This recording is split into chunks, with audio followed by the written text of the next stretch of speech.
इस भारतीय मुक्ति मोर्चा को कार्यक्रम में मुख्य अतिथि को भूमिका निर्वाह करने मौका दिनुभयो। उहाँलाई हृदयदेखि नै साधुवाद, जय भीम, नमो बुद्धाय, जय मूलवासी।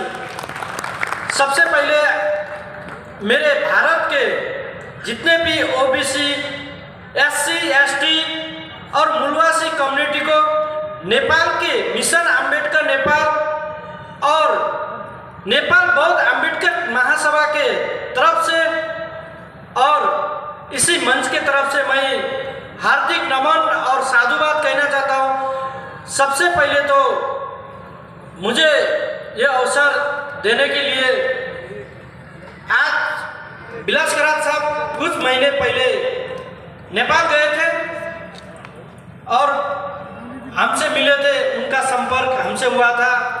तो मैं इससे ये 2 कार्यक्रम है मेरा।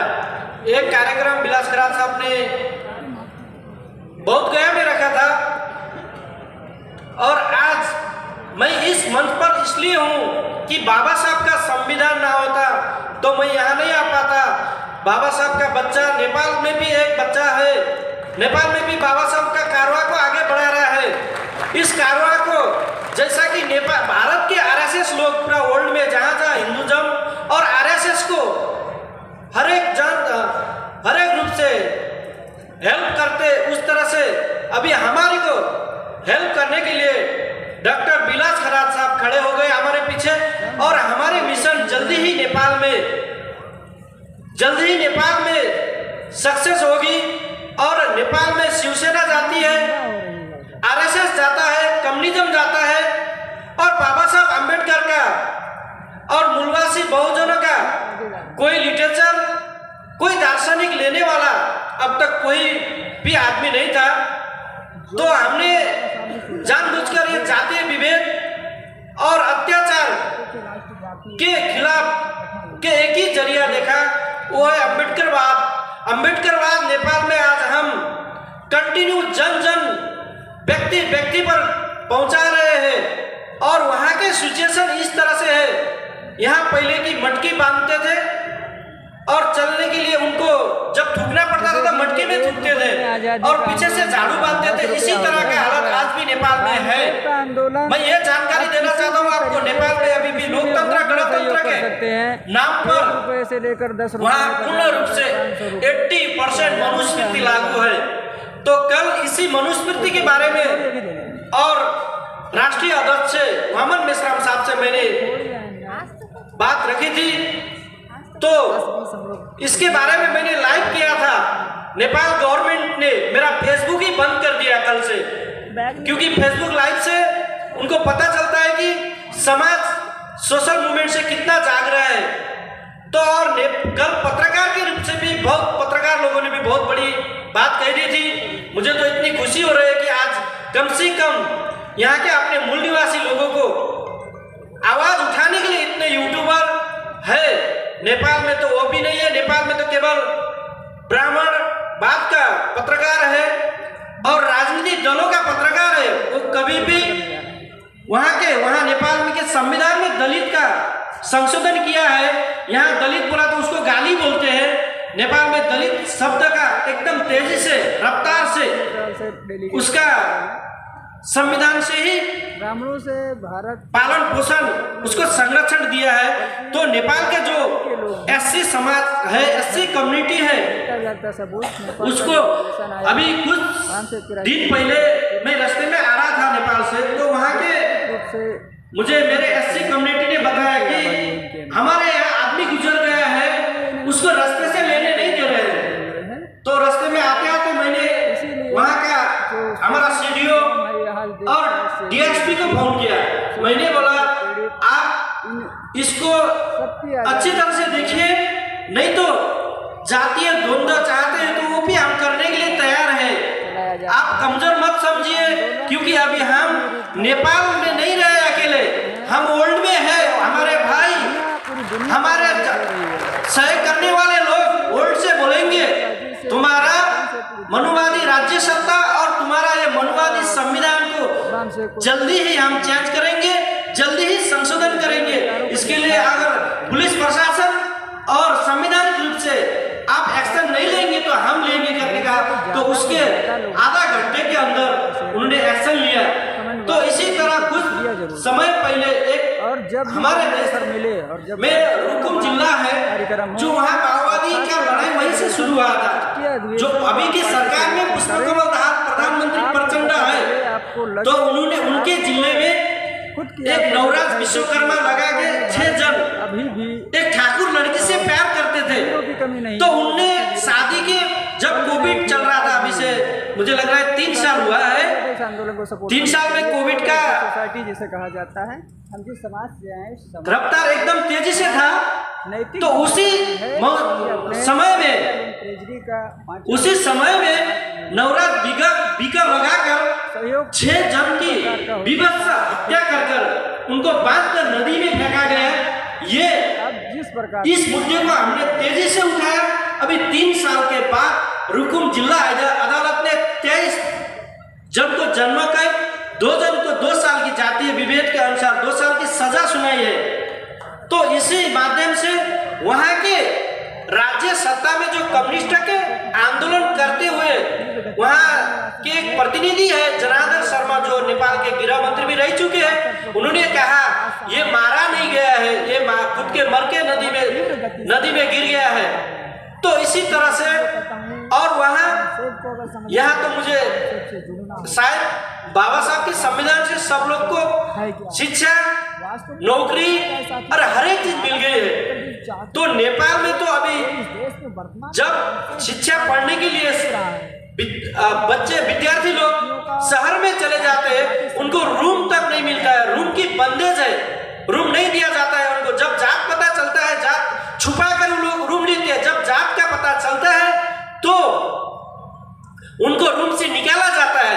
तो सरकार वहां की संविधान, वहां की ह्यूमन राइट एकदम चुपचाप लगकर शांत हो जाते हैं।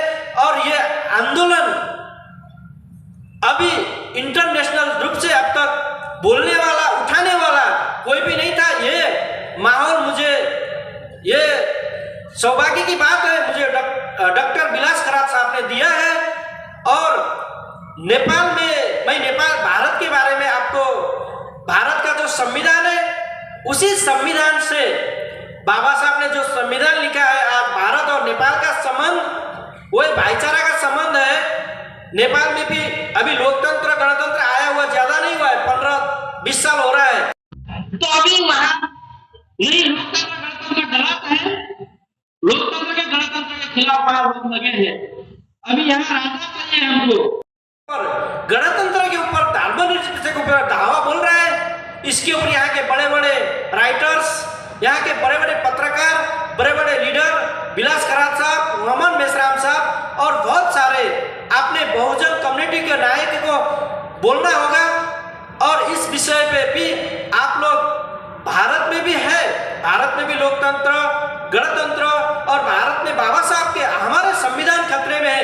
इसके लिए हम लोगों को, आप लोगों को जो कुर्बानी देना होगा वो कुर्बानी के लिए भी तैयार होनी चाहिए। और भाई नेपाल में मुस्लिम भी हिंदू है, क्रिश्चियन भी हिंदू है और बुद्धिस्ट भी हिंदू है।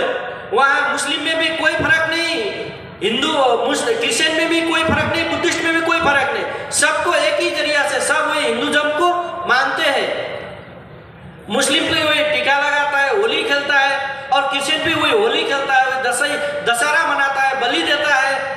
इस तरह की नेपाल में व्यवस्था है। बुद्धिज्म भी सेम यही करता है। और नेपाल के बुद्धिज्म जातीय विभेद में सबसे ज्यादा आगे है। नेपाल के जो बुद्धिज्म के नाम पे जो बुद्धिज्म का संस्था चलाते हैं, जो बुद्धिज्म की बात करते हैं, तो वो लोग SC ST OBC ST को वो लोग नजीक लाने के लिए तैयार नहीं है। उनको उल्टा ही जातीय विभेद, छुआछूत, शोषण करते। और नेपाल में हमारी आबादी अभी संवैधानिक रूप में 70 लाख है। तो ऐसा गणना करेंगे तो 1 करोड़ के ऊपर है। नेपाल का आबादी 3 करोड़ में से 1 करोड़ हम लोग हैं, SC लोग, और OBC मिलाकर 2 करोड़। SC ST OBC अगर मिल जाएगा तो 2 करोड़ हो जाएंगे। 1 करोड़ भी नहीं है ब्राह्मण लोग। वो लोग को वहां से जैसा कि विदेश से जैसा आया वैसे नेपाल भी नहीं जाने देंगे। विदेशी आपको कहा भगाने के लिए हम लोग कंटिन्यू से लगे हैं। नेपाल जा सकते और हैं, नेपाल भी नहीं। नेपाल के बड़ा दिक्कत हुई। अदालत जो न्यायपालिका, नेपाल का अदालत और भारत के अदालत में बहुत फर्क है। नेपाल का अदालत में भी राजनीति नियुक्ति होता है न्यायाधीश, और भारत में भी यही है हालत, तो भी भारत में बहुत फर्क है। तो अभी भी नेपाल में हमारे देश लोकतंत्र गणतंत्र के नाम पे वर्ल्ड में जाना जाता है, लेकिन वहाँ लोकतंत्र गणतंत्र के नाम पे ढोंग है। और वहाँ राजनीतिक न्यायाधीश है जो वो SC ST OBC को अधिकार नहीं देते हैं। उनको 2 साल की नियुक्ति किया जाता है, उनको पैसा कमाने के लिए कायम रहती है, क्योंकि उनको अपने समाज को किस तरह बचाए, अपने समाज को किस तरह बचा के रखे, ये जातीय विभेद को, ये धार्मिक विभेद को, राजनीतिक विभेद को और कानून विभेद को मजबूत किस तरह से बनाए रखे। अपने ही कम्युनिटी, अकेली कम्युनिटी नेपाल में हर एक राज्य सत्ता में रहे। और नेपाल के जो आरक्षण से कुछ सांसद पहले से आरक्षण अभी घट गया है नेपाल में, जो सामुपातिक प्रणाली बोलते हैं नेपाल में। जो सामुपातिक प्रणाली पहले प्रदेश में 6 जन 7 जन सांसद सामुपातिक से जाते थे, वो अभी 3 जन में आ गए। तो उनको अधिकार नहीं है नेपाल में पार्लियामेंट में अपना बात रखे और अपने समुदाय के लिए उनको एक सिस्टम अलग से बनाए और अपने समुदाय के मुद्दे में लड़े और मुद्दा राजनीतिक रूप से हल करे। वो उनको अधिकार नहीं, वो केवल वो राजनीतिक गुलामी के तौर पर वो वहाँ दलाली के रूप से चुना जाता है।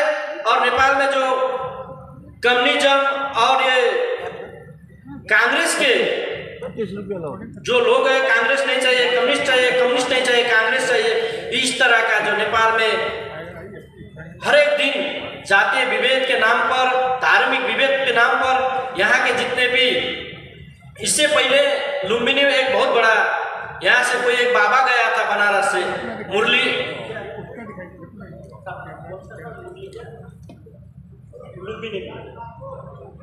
हाँ, तो नेपाल में लुम्बिनी के पैलेस में वो हनुमान का मूर्ति लगाना चाहते थे। वहाँ हमने संघर्ष किया, वो वहाँ का राम कथा लगाने की भी सोच रहे थे, लेकिन उनको लगा नहीं पाए, उनको तिवारी ब्राह्मण थे। तो इसके लिए ये नहीं सोचना चाहिए कि नेपाल के संविधान में आज जितने, भारत के संविधान में नेपाल के लोग जितने भी भारत में सुरक्षित है, भारत में आजाद है नेपाल के SC ST, उतने नेपाल में नहीं है। नेपाल में अभी भी वो जेल के जिंदगी जीते हैं। अभी भी एक स्वास्थ्य कर्मी थे हमारे, एक बहुत दुर्गम जिला, माउंटेन से जुड़ा है, चाइना से जुड़ा है, मुगु जिला, उसमें उनका तुलसा कुमारी विश्वकर्मा, उनको वहाँ के गैर ब्राह्मण और ठाकुर लोग ने उनको बलात्कार करने की समेत प्रयास की और उनको जातीय रूप से वहां से सब जन मिलकर गांव से निकालने का काम समेत किए थे। लेकिन अभी देश में आंदोलन उठ गया, तो उसी हिसाब से वो केस को थोड़ा मतलब राज्य सत्ता ने देख लिया है। तो और जो है इस तरह से अभी मैं जल्दी ही विश्व में सब जगह बाबा साहब की हर एक तस्वीरें, हर एक चीज लगती है। तो नेपाल में मैं भी बाबा साहब का कारवां और मूलवासी का कारवां को आगे बढ़ाने के लिए तत्पर एक सिपाही बनकर, जब तक मैं जिंदा हूँ तब तक मैं लगे रहूँगा। और जल्दी ही मैं नेपाल में बाबा साहब की 25 फीट की प्रतिमा की लगाने की भी प्रतिबद्धता जाहिर करता हूँ। यही नागपुर दीक्षा भूमि से, यही भारतीय मुक्ति मोर्चा के माध्यम से मैं सभी लोगों को जानकारी करता हूँ। और बहुत लोगों को नेपाल में पहली बार ऐसा होगा जहाँ नेपाल में हिंदू राष्ट्र कहते थे और वहाँ बाबा साहब की तस्वीर लग जाएगी तो पूरा नेपाल के में कोहरा मच जाएगा। इतना कहते हुए मैं विश्राम लेता हूँ। जय भीम, नमो बुद्धाय, जय नेपाल, जय मूलवासी।